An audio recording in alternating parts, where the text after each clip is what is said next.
দীর্ঘ 7 বছর প্রবাস জীবন কাটিয়ে ছুটিতে দেশে আসার পর বাবা মা জোর করে ধরলেন আমি যেন একটা বিয়ে করি। মনে মনে ভাবলাম বয়সটা আর কম হলো না, বিয়েটা করেই ফেলি। তারপর বাবা মায়ের পছন্দের মেয়েকে দেখতে গেলাম, সাথে নিয়ে গেলাম খালাতো ভাই সুজনকে। সেখানে যাওয়ার পর মেয়ে দেখার আগেই মেয়ের বাবা বলতেছে, বাবা দুবাইতে তোমার রেস্টুরেন্টের ব্যবসা কেমন চলে? তখন আমি বললাম, আঙ্কেল দুবাইতে তো আমার কোনো রেস্টুরেন্টের ব্যবসা নেই, আমি বরং একটা রেস্টুরেন্টে চাকরি করি। দুবাইতে একটা রেস্টুরেন্ট থাকা অনেক ব্যয়বহুল, এত টাকা আমার নেই। তখন আঙ্কেল বলতেছে, কেন ঘটক না বললো দুবাইতে তোমার রেস্টুরেন্টের ব্যবসা? তখন আমি বললাম, হয়তো বা মিথ্যে বলেছে। তখন সে রেগে গিয়ে বলল, প্রবাসী কামলা হয়ে আমার মেয়েকে বিয়ে করতে আসছিস? সামান্য কিছু টাকা ইনকাম করে কি মনে করিস নিজেকে? আর ঘটককে সামনে পেলে তো মেরেই ফেলবো। তারপর আমি সেখান থেকে চলে আসলাম। বাড়িতে আসার সাথে সাথে মা আমাকে বলল, বাবা মেয়ে কি পছন্দ হয়েছে? তখন খালাতো ভাই সুজন পাশ থেকে হাসতে হাসতে বলতেছে, মেয়ে পছন্দ হবে কি, মেয়ে তো দেখতেই দেয়নি। মেয়ের বাবা প্রবাসী কামলার কাছে তার মেয়েকে বিয়ে দিবে না, অপমান করে তাড়িয়ে দিয়েছে। তখন খালা পাশ থেকে বলতেছে, পরের বার মেয়ে দেখতে হলে আমার ছেলেকে নিয়ে যাস না।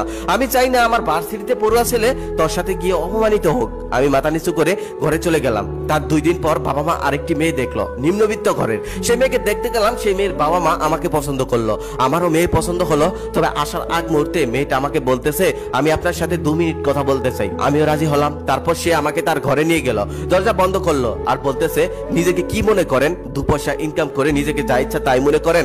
আমি আপনাকে বিয়ে করব না। আপনার টাকা দেখে আমার বাবা মা গলে গেলেও আমি গলবো না। আপনি যদি আমাকে বিয়ে করেন, বিয়ে পরের দিন আমার বয়ফ্রেন্ডের হাত ধরে আমি পালিয়ে যাব। শুনেছি আপনি তো ইন্টারফেল, আর আপনি কি জানেন আমি কিসে পড়ি? তখন আমি বললাম না। তখন মেয়েটা বলল, আমি অনার্স প্রথম বর্ষের ছাত্রী। আপনাদের মতো প্রবাসী কামলাদের একটাই সমস্যা, আপনারা কিছু টাকা ইনকাম করে তারপর মধ্যবিত্ত ফ্যামিলি দেখে তাদের সুন্দরী মেয়েটাকে বিয়ে করে নেন। অর্পার মুখে এমন কথা শুনে আমার বিয়ে করার ইচ্ছেটাই মরে গেল। তারপর তাকে সরি বলে সেখান থেকে চলে আসলাম। বাসায় এসে দেখি মা, খালা আর খালাতো ভাই সবাই বসে আছে।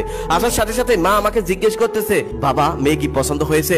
তখন আমি বললাম, শুধু আমার পছন্দ হলেই তো হবে না, মেয়েরও তো পছন্দ আছে। ওই মেয়ে প্রবাসী ছেলেকে বিয়ে করবে না। তখন খালাতো ভাই হাসতে হাসতে বলল, ভাইয়া তোমার আর বিয়ে হবে না, তুমি বরং বিয়ে করার আশা ছেড়েই দাও। খালা তখন বলতেছে, ঠিকই তো বলেছে, আমার ছেলের মতো যদি লেখাপড়া করতি তাহলে তো এমনটা হতো না। বিদেশে গিয়ে থালা বাসন ধুলে কি কোনো মেয়ে বিয়ে করতে চাইবে? আমি সচরাচর বড়দের মুখের সামনে কথা বলি না, তবে সেদিন আর চুপ থাকতে পারলাম না, রাগে বলেই ফেললাম, খালা শোনেন, আপনি যখন হসপিটালে হার্ট ব্লক হয়ে পড়েছিলেন, 2 লক্ষ টাকার জন্য অপারেশন করতে পারছিলেন না, তখন এই প্রবাসী কামলায় প্লেট ধুয়ে তারপর আপনাকে 2 লক্ষ টাকা দিয়ে অপারেশন করিয়েছিল। আপনার ছেলের আইফোনের শখ ছিল, এই প্রবাসী কামলায় প্লেট বাসন ধুয়ে আপনার ছেলেকে আইফোনের শখটা পূরণ করেছিল। তখন খালাতো ভাই রেগে গিয়ে বলল, সামান্য 2 লক্ষ টাকা আর একটা আইফোনের জন্য আজকে আমার মাকে অপমান করলে?